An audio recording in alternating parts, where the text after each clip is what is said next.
So hello friends, welcome to my YouTube channel JP Tutorial Guide. In the previous video we have discussed about photosynthesis briefly. If no one has seen the previous videos, you must have a link in the description box. If you are new to the channel, be sure to subscribe and press the bell icon to be the first to receive our notification. After watching the video, you must give a valuable opinion about how the video is. So let's get started without delay. In today's video, we'll discuss about conversion process of biomass. So watch the video till the end to know about that.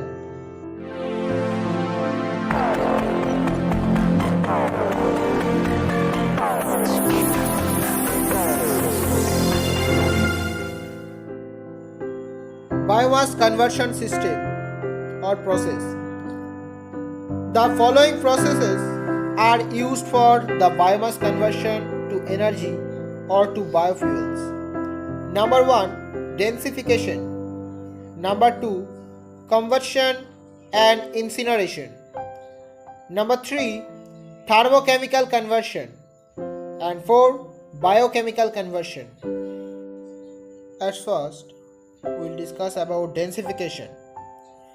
In this process, bulky biomass is reduced to a better volume to weight ratio by compressing in a die at a high temperature and pressure.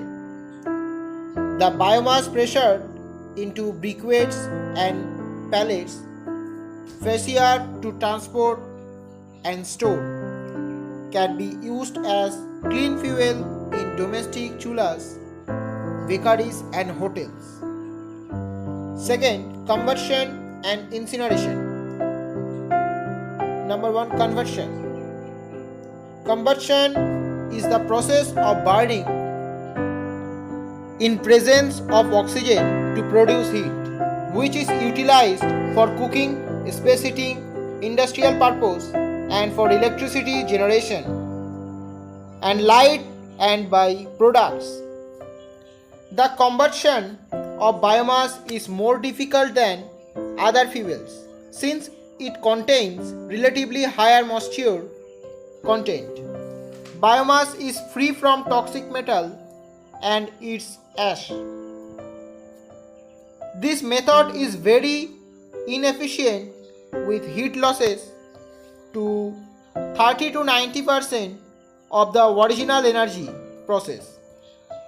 The content in the biomass. The technology of fluidized bed combustion may be used for the efficient combustion of forestry and agricultural waste material such as sawdust, wood chips, hog fuel, rick husks, straws, nutshells and chips. In fluidized bed combustion of biomass, the biomass is fed into a bed of hot interparticles such as sand kept in fluidized state with air at sufficient velocity from below.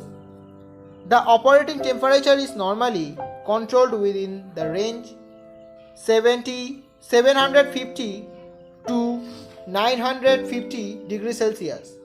Ideally, it is kept as higher as possible in order to maximize the rate of combustion and heat transfer, but low enough to avoid the problem of sintering of the bed particles. The rapid mixing and turbulence within the fluidized bed enables efficient combustion to be achieved with high heat release as well as effective transfer than in a conventional boiler. This can result in more compact boiler with less number of tubes. And then incineration. In this process of burning completely the solid masses to ash by high temperature. Although the terms combustion and incineration are synonyms, Yet the combustion process is applicable to all fuels like solid, liquids and gases. And incineration is a special process which is used for incinerating municipal solid waste to reduce the volume of solid refuse 90% and to produce heat, steam and electricity. Pyrolysis. Wood, dung, vegetable waste can be dried and burned to provide heat or converted into low calorific value by pyrolysis. In the pyrolysis process, the organic material is converted to gases, solids and liquids by heating to 500 to 900 degrees Celsius in the absence of oxygen. In the next video, we will discuss about remaining biomass conversion process. So connect with us to watch the next video.